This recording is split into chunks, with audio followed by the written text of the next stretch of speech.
Hello everyone. आजकाल बरेच जण ब्रेसलेट्स वापरताना दिसतात. हे असे तुम्ही सुद्धा वापरता का? मग हा व्हिडिओ तुमच्यासाठीच आहे.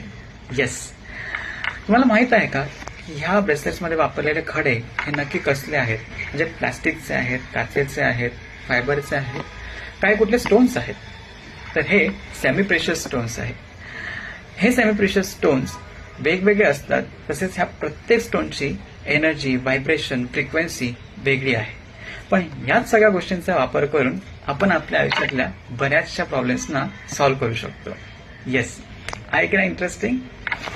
नमस्कार, मी सर्टिफाईड रेकी हिलर आणि क्रिस्टल हिलर वैभव शिंपे. इथून पुढे मी काही असे व्हिडिओ तुमच्यासाठी घेऊन येणार आहे ज्यामध्ये आपण वेगवेगळ्या क्रिस्टल बद्दल जाणून घेणार आहोत. ते कसे वापरायचे, कुठल्या कारणासाठी वापरायचे याबद्दल माहिती घेणार आहोत. सो पुढचा व्हिडिओ नक्की बघा. Thank you so much.